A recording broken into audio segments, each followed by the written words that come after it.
It's warm and sunny up here in Seattle. Well, it was warm and sunny. Now it's dark and cold. We have two great champagnes for you today. Brad, tell the people what we have.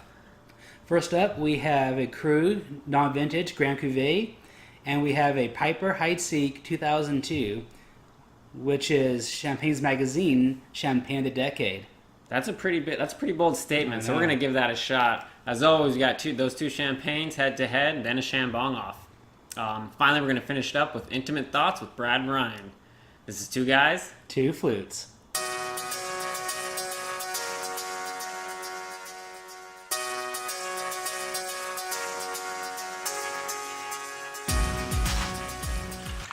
So here's our Piper Heidsieck. Yeah, it has this nice filigree. Is that what I call that? Filigree? I don't know. We'll put a better picture up here. Yeah. Here's the Krug Grand Cuvee. How much did we pay for that one?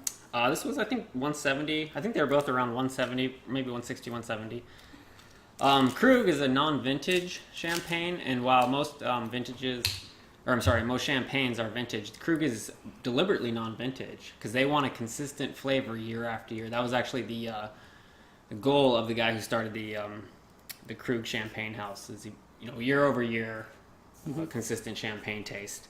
They do have a vintage champagne that they make on really exceptional years. Yeah. So the Blanc de Noirs, I think, runs $1,700. The interesting thing about these two is you can go out and find out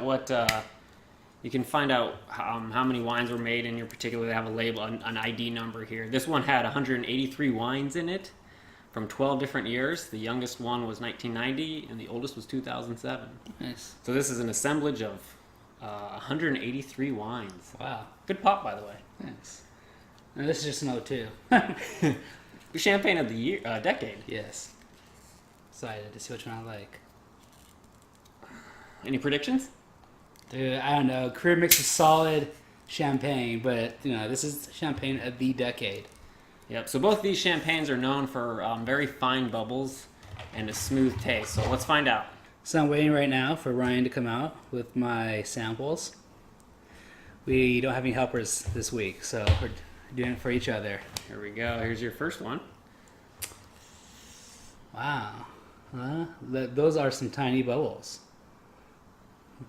Golden color.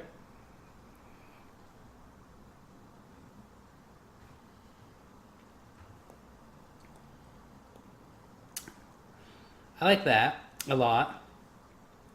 It really does taste, now that I've actually had one, it does taste a lot like a kumquat. So go watch our episode, Sip of Knowledge, where we taste the kumquat. Those are, and the bubbles are nice. Ideally, a good champagne will have small bubbles.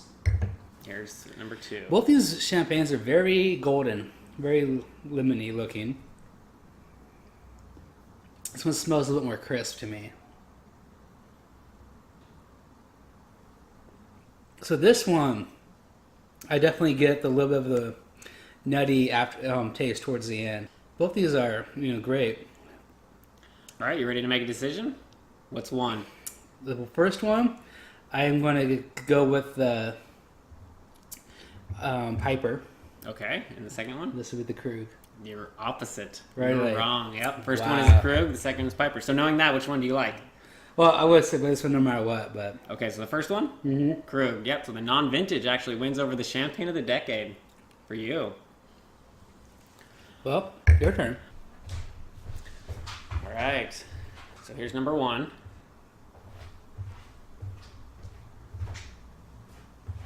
Wow. This smells like brioche, like bread. This definitely smells yeasty to me.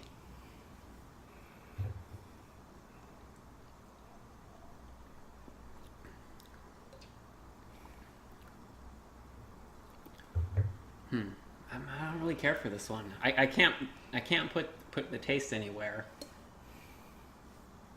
I can't place the taste, but it's very smooth. It's creamy. It doesn't really pop in your mouth. The alcohol content, it's not very alcoholic-y.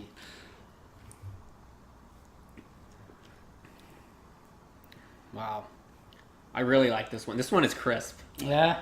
I can't really place what it doesn't have a distinct smell to me. But I like this one definitely over the first one. I'm going to guess this is the Piper Heidsieck.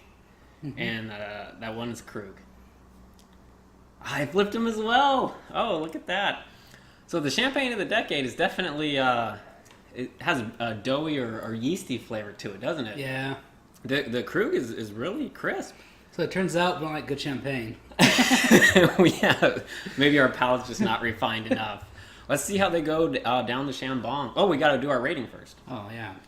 I did not care for the yeasty champagne, but I guess that's I guess that would be the Piper Heidsieck, right? Mm-hmm. I think that's because I like a definitely more crisp one. Fruitier. Yeah.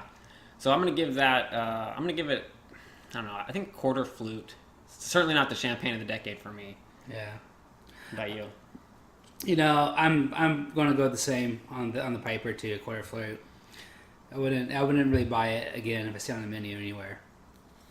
Yeah, and the nice thing about the Krug is you can actually buy half bottles. Okay, yeah. Yeah. So the Krug, I'm gonna give this a 3/4 flute. I like it. Not the best champagne I've ever had, but I think a solid pick. I'm going to go 0.8 flutes on the Krug. You just had to, huh? Yeah. You're like that guy on The Price is Right, huh? You're not gonna go 0.751. That's why I'm giving it the same one. All right, let's do the chambong-off. It's time for the chambong-off here. Take 2, actually, right? Yeah. We actually finished the whole episode, and then I realized Brad forgot to hit record. One of us forgot to hit record. One of us forgot, and I think it was you. Okay. So we're gonna do all the chambongs over just for you guys. So that's gonna be 4 chambongs apiece tonight, right? It is. Whew. All right, let's get this going with, as always, it's losers first, correct? Correct. So what do we have first? This is the Piper Heidsieck. Oh man, I can't do this again. Cheers. It didn't score well. Oh, it's not any better the second time. After it wins your third one, then it's better. I'm gonna go 1 trunk for me. The only saving grace is it's not Prosecco. You know, it's not completely horrible. I'm going to go 2. 2 out of 5, though. Gross. All right, next and finally we have the Krug here. That's nice bubbles. Yeah, cheers.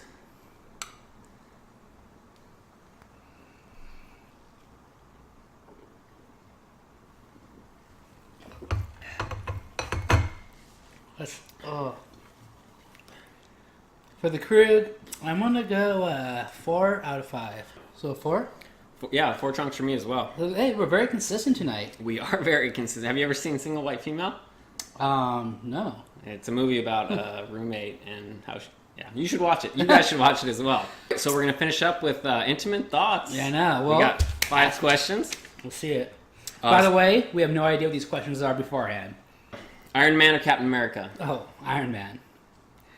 Android or iPhone? iPhone. 3. Star Wars or Star Trek? Star Wars, for sure. Oh, that's such a horrible pick. 4. UFC or boxing? I'm going to have to go with boxing on this, but it's close. 5. Top or bottom? Top, for sure. Oh, right. Yeah, you're a bottom. So I think you scored 3 out of 5 on that. 3 out of 5? Okay. Yeah. Well, here's your questions that you never heard before. Laptop or desktop? It's clearly laptop. Call or text? I'm older, so it's call. Definitely call. Pokemon or Digimon? Pokemon. All the way. Oh, do you ever put it on the first date? Or put it on the first date? I am a gentleman, so no. And yes or no, excited for your girlfriend to move to Seattle? I'm super excited, yes. All right, there it is, our intimate thoughts. Thank you so much for watching. I'm Ryan. I'm Brad. Stay bubbly.